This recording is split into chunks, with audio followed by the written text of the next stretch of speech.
Chidanand sir ಅವರು, Prakash sir ಅವರು, Suresh sir ಅವರು, ನಾಗರಾಜ್ ಸರ್ ಅವರು, ಅದೇ ರೀತಿ ನಮ್ಮ ಈ ಕಾರ್ಯಕ್ರಮಕ್ಕೆ ಪೂರ್ವಭಾವಿಸಬೇಕಿರೋದು ನಮ್ಮ ಎಲ್ಲ ಅಹವಾಲುಗಳನ್ನ ಸ್ವೀಕಾರ ಮಾಡಿ ಅಚ್ಚುಕಟ್ಟಾಗಿ ಕಾರ್ಯಕ್ರಮ ಮಾಡಿದಂತ BS ಮಂಜುನಾಥ್ ಸರ್ ಅವರು, ಅದೇ ರೀತಿ ನನ್ನ ಎಲ್ಲ ಜಿಲ್ಲಾಧ್ಯಕ್ಷರು ಮತ್ತು ತಾಲೂಕಾಧ್ಯಕ್ಷರು ಮತ್ತು ನನ್ನ ಸಮಾಜದ ಎಲ್ಲ ಮಹಿಳಾ ಬಾಂಧವರಿಗೆ ನನ್ನ ಶಿವಶರಣ ಹರಪದಪ್ಪನವರ ಜಯಂತಿಯ ಶುಭಾಶಯವನ್ನು ಕೋರ್ತಾ, ಬಂಧುಗಳೇ, ನಿಜವಾಗಲೂ ನಮಗೆಲ್ಲ ಅನಿಸ್ತಾ ಏನೋ ಕಾಕತ್ತಾಳೆ ಏನೋ ನಮ್ಮ ಸಮಾಜದ್ದು ಅಂತ ಹೇಳ್ತೀವಿ.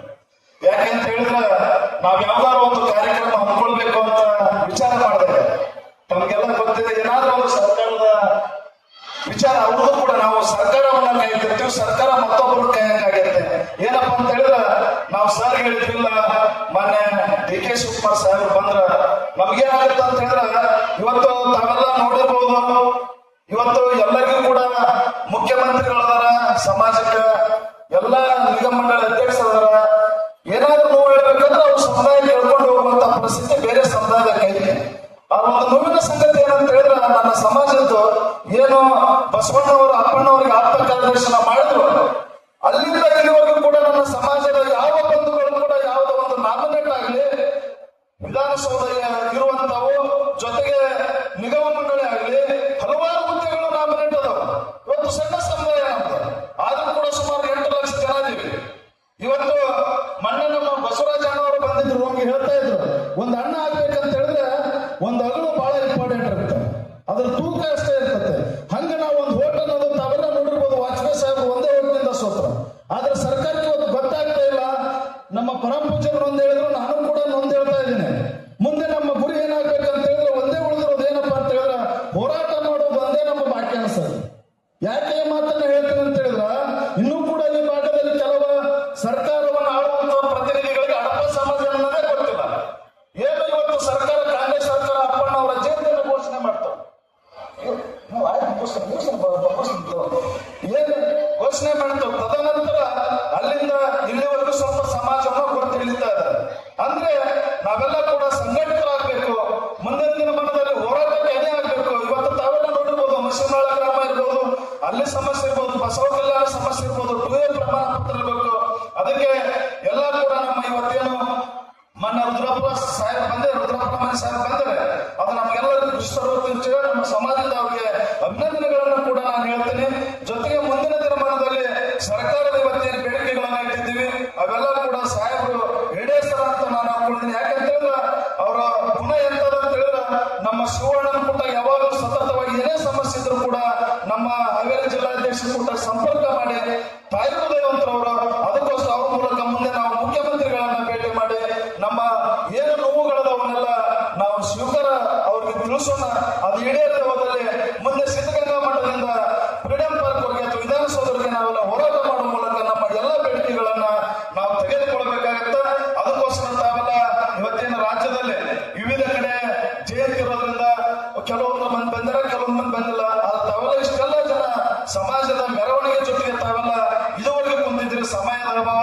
ನನಗೂ ಕೂಡ ಏನೋ ಸಮಾಜದ ಸಂಘಟನೆ ಕೂಡ ಮಾತಾಡಬೇಕು ಅನಿಸಿದ ಸಮಯದಿಂದ ತಾವೆಲ್ಲ ಈ ಕಾರ್ಯಕ್ರಮಕ್ಕೆ ಆಗಮಿಸಿ ತಮ್ಮ ಎಲ್ಲ ಈ ಶರಣರ ಆಶೀರ್ವಾದಕ್ಕೆ ಪಾತ್ರರಾಗಿದ್ದು ತಮ್ಮೆಲ್ಲರೂ ಕೂಡ ಅಭಿನಂದನೆಗಳನ್ನ ಸಲ್ಲಿಸಿ ಹೆಚ್ಚೆಚ್ಚು ಸಂಘಟಿತರಾಗೋಣ. ವೈಯಕ್ತಿಕ ವಿಚಾರ ಏನಾದರೂ ಇದ್ರೆ ಅದನ್ನ ಕೈ ಬಿಟ್ಟು ನಾವು ಒಟ್ಟಾರೆ ಸಮಾಜವನ್ನು ಕಟ್ಟಲಿಕ್ಕೆ ಮುಂದಾಗೋಣ ಅನ್ನುವಂತ ಮಾತನ್ನು ಹೇಳ್ತಾ, ಮುಂದಿನ ನಮ್ಮ ಪೀಳಿಗೆಗೋಸ್ಕರ ನಾವು ಸಮಾಜದ ಕಡೆ ಬಂದ್ರೆ ಮಾತ್ರ ನಮ್ಮ ಮಕ್ಕಳಿಗೆ ಒಳ್ಳೇದಾಗುತ್ತೆ. ಅದಕ್ಕೋಸ್ಕರ ಇವತ್ತೇನು ನನಗೆ ಇಲ್ಲಿ ಕರೆದು ಎಲ್ಲ ವೇದಿಕೆ ಮೇಲುವಂತ ಹಿರಿಯರಿರ್ಬೋದು, ಜೊತೆಗೆ ಇವತ್ತು ನಮ್ಮ ಪರಮ ಪೂಜ್ಯರಿರ್ಬೋದು, ಮಾತಾಡೋಕೆ ಅವಕಾಶ ಕೊಟ್ಟ ಎಲ್ಲರಿಗೂ ಒಂದಿಸಿ ನನ್ನ ಮಾತನ್ನು ಕೇಳಿದ್ರೆ ತಮಗೆ ಧನ್ಯವಾದ ಹೇಳ್ತಾ ನಾನು 2 ಮಾತು ಮುಗಿಸ್ತೇನೆ. ಜೈ ಹಿಂದ್ ಅಪ್ಪ. ಧನ್ಯವಾದಗಳು. ವೇದಿಕೆ ಎಡಭಾಗದ ಊಟ ವ್ಯವಸ್ಥೆ ಇದೆ. ಈಗ ಕಾರ್ಯಕ್ರಮದ ಕೊನೆಯಿಂದ ವಂದನಾರ್ಪಣೆ ಶ್ರೀ ಕೊಟ್ರೆ ಸಮರಬನಹಳ್ಳಿ ಪದ್ಮಾವತಿ ದೇವಸ್ಥಾಪಕರು ಕನ್ನಡ ಮತ್ತು ಸಂಸ್ಕೃತಿ ಇಲಾಖೆ. ಎಲ್ಲರಿಗೂ ನಮಸ್ಕಾರ.